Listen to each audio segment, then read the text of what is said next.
હાલ દ્વારકાની વાત કરીએ તો ઓલ ઇન્ડિયા કેમિસ્ટ એસોસિએશન દ્વારા જાહેર કરાયેલ હડતાળના પગલે દેવભૂમિ દ્વારકા જિલ્લામાં આજે મેડિકલ સ્ટોર્સ એસોસિએશન દ્વારા વિવિધ માંગણીઓને લઈને હડતાળ પાડવામાં આવતા જિલ્લાના મોટા ભાગના મેડિકલ સ્ટોર્સ બંધ રાખ્યા હતા। તો આને જેના કારણે દવા લેવા આવતા દર્દીઓ અને તેમના પરિવારજનોને ભારે હાલાકીનો સામનો કરવો પડ્યો હતો। ખાસ કરીને નિયમિત દવાઓ લેતા વૃદ્ધો, ગંભીર બીમારીના દર્દીઓ તેમજ નાના બાળકોના વાલીઓ દવા માટે એક મેડિકલથી બીજા મેડિકલ સુધી ફરી રહ્યા હોવાના દ્રશ્યો સામે આવ્યા હતા। હડતાળની સ્થિતિ વચ્ચે જિલ્લા આરોગ્ય તંત્ર દ્વારા પરિસ્થિતિ પર સતત નજર રાખવામાં આવી રહી છે। લોકોમાં ગભરાટ ન ફેલાય તે માટે તંત્ર દ્વારા ખાસ અપીલ પણ કરવામાં આવી છે।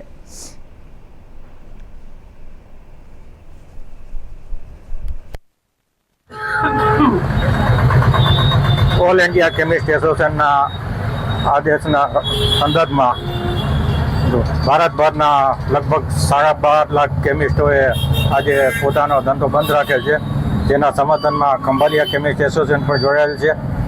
ખાસ કરીને ડિજિટલ પ્લેટફોર્મના વિરોધમાં નથી, પરંતુ જ્યારે ડિજિટલના દ્વારા બેફામ દુરુપયોગ થાય છે નશાકારક દવાનો અને પ્રિસ્ક્રિપ્શન વગર દવા મળી જાય છે, એના વિરોધમાં તેમજ ઓનલાઈન ફાર્મસીના વિરોધમાં અમે આ બંધ પાડેલ છે અને ઇમરજન્સી માટે અમે વ્યવસ્થા રાખેલ છે।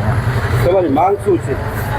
બસ ઓનલાઈન ફાર્મસી ઉપર પ્રતિબંધ, કોર્પોરેટ સેક્ટરને અપાતા ભારેખમ ડિસ્કાઉન્ટ, જ્યારે મેડિકલ સ્ટોરને લિમિટેડ ડિસ્કાઉન્ટ મળે છે, ત્યારે કોર્પોરેટ કંપનીઓને પુષ્કળ ડિસ્કાઉન્ટ મળે છે અને ત્યારે આ રિટેલ મેડિકલ સ્ટોરનું ટકવું મુશ્કેલ થઈ ગયું છે। હેલો મિત્રો, હું ડૉક્ટર સામંત આંબલિયા, જનરલ હોસ્પિટલ જામ ખંભાળિયા। આજે તારીખ 20ના રોજ જામ ખંભાળિયામાં મેડિકલ એસોસિએશન દ્વારા બધી મેડિકલો બંધ છે।